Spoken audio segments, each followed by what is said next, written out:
Salam dan bahagia selalu Bapak dan Ibu guru, calon guru penggerak. Masih bersama saya, Fedora Pabubung, guru SMP Negeri 4 Mimika, calon guru penggerak angkatan ke-9 dari Kabupaten Mimika dalam koneksi antar materi modul 2.1 praktek pembelajaran yang berpihak pada murid. Pembelajaran berdiferensiasi adalah salah satu bentuk metode pengajaran kepada murid yang bisa mengakomodasi kebutuhan murid yang berbeda-beda. Pembelajaran berdiferensiasi memberikan ruang yang sama bagi murid untuk menumbuh kembangkan minat dan bakatnya saat belajar di dalam kelas. Pembelajaran berdiferensiasi adalah keadilan dalam memenuhi kebutuhan belajar murid yang beragam. Bagaimana pembelajaran berdiferensiasi dapat diimplementasikan di dalam kelas? Seorang guru harus mampu memberikan keadilan dalam memenuhi kebutuhan belajar murid yang beragam. Adil di sini bukan berarti pembagian sama rata. Keadilan yang dimaksud di sini adalah guru berusaha memastikan semua murid mendapatkan apa yang dia butuhkan dalam menumbuh kembangkan minat dan bakatnya, dan tentu saja hal itu akan menjadi porsi yang berbeda-beda untuk semua murid. Sebelum melakukan pengajaran di dalam kelas, guru harus mengetahui dan memetakan kebutuhan belajar murid. Setidaknya ada 3 aspek data yang harus dipetakan oleh seorang guru dalam mengajar. Kebutuhan belajar murid terdiri atas 3, yaitu yang pertama, kesiapan belajar adalah kapasitas untuk mempelajari materi, konsep, atau keterampilan baru dari seorang murid. Kapasitas murid dalam mempelajari sebuah materi pembelajaran berbeda-beda. Ada murid yang suka pembelajarannya dari abstrak ke konkret dan sebaliknya. Ada juga murid yang senang materi pembelajarannya disampaikan dari sederhana ke kompleks. Tapi ada juga yang sebaliknya. Seorang guru bisa menyampaikan pembelajaran dengan dinamika murid yang sangat beragam. Yang kedua yaitu minat murid. Merupakan suatu keadaan mental yang menghasilkan respon terarah kepada suatu situasi atau objek tertentu yang menyenangkan dan memberikan kepuasan diri. Minat sebenarnya dapat kita lihat dalam 2 perspektif, yaitu yang pertama sebagai minat situasional. Dalam perspektif ini, minat merupakan keadaan psikologis yang dicirikan oleh peningkatan perhatian, upaya, dan pengaruh yang dialami pada saat tertentu. Seseorang anak bisa saja tertarik saat seorang gurunya berbicara tentang topik hewan. Meskipun sebenarnya ia tidak menyukai topik tentang hewan tersebut, karena gurunya berbicara dengan cara yang sangat menghibur, menarik, dan menggunakan berbagai alat bantu visual. Yang kedua, minat juga dapat dilihat sebagai sebuah kecenderungan individu untuk terlibat dalam jangka waktu lama dengan objek atau topik tertentu. Minat ini disebut juga dengan minat individu. Seorang anak yang memang memiliki minat terhadap hewan, maka ia akan tetap tertarik untuk belajar tentang hewan. Meskipun mungkin saat itu guru yang mengajar sama sekali tidak membawakannya dengan cara yang menarik atau menghibur. Ada beberapa cara yang dapat dilakukan oleh seorang guru untuk menarik minat belajar murid.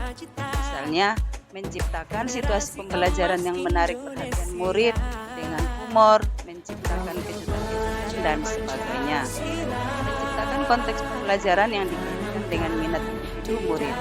Mengkomunikasikan nilai manfaat dari apa yang dipelajari murid dan menciptakan kesempatan-kesempatan belajar di mana murid dapat memecahkan persoalan. Yang ketiga yaitu profil belajar murid.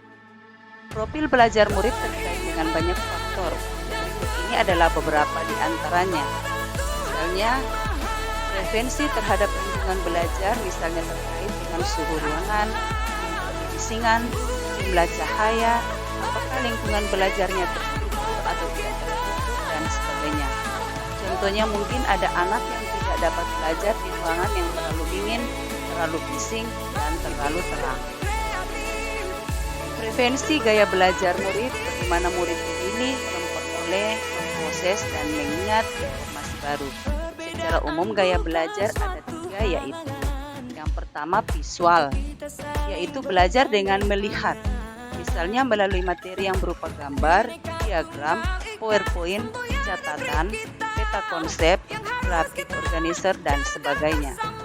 Yang kedua auditori, belajar dengan mendengar, misalnya mendengarkan penjelasan guru, membaca dengan keras, mendengarkan pendapat saat berdiskusi, atau mendengarkan musik.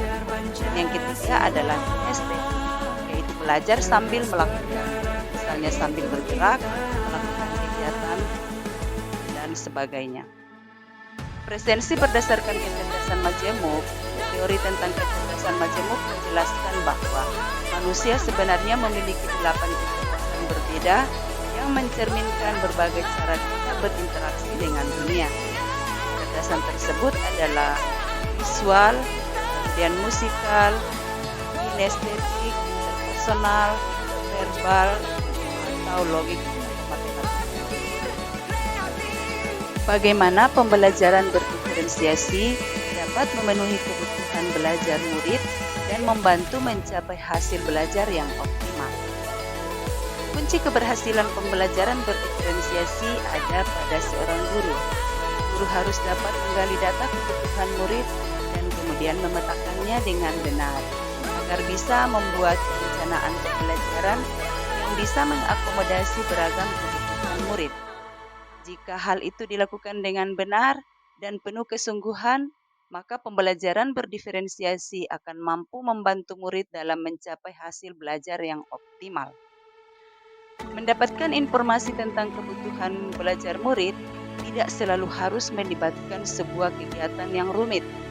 Guru yang memperhatikan dengan seksama hasil penilaian formatif, perilaku murid, refleksi murid, dan terbiasa mendengarkan dengan baik murid-muridnya, biasanya akan lebih mudah mengetahui kebutuhan belajar murid-muridnya.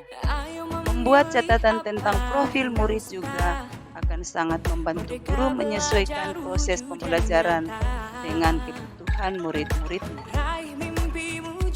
Bagaimana keterkaitan antara materi dalam modul 2.1 pembelajaran berdiferensiasi dengan modul lain di program pendidikan guru penggerak?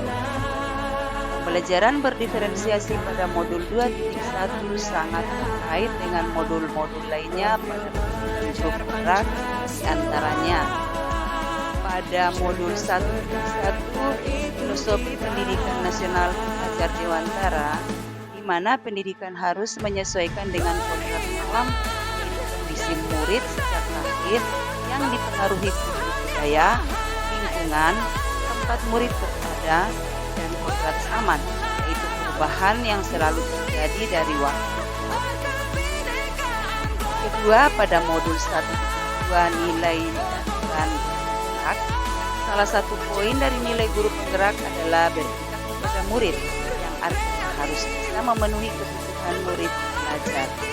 Selain itu, peran guru penggerak adalah sebagai pemimpin pembelajaran, yang artinya harus mampu mengatur dan merencanakan pembelajaran dengan baik dan mampu mewujudkan kepemimpinan murid. Yang ketiga, pada modul 1.3 visi guru penggerak, salah satu poin penting adalah guru penggerak harus mampu menggerakkan perubahan di sekolahnya masing-masing, terutama terkait dengan pembelajaran yang bertumpu pada murid. Yang keempat, pada modul 1.4 budaya positif, salah satu poin penting yang berkaitan dengan modul 2.1 pembelajaran berdiferensiasi adalah guru harus berperan sebagai manajer yang di dalamnya menyelesaikan permasalahan murid, harus menggunakan metode restitusi.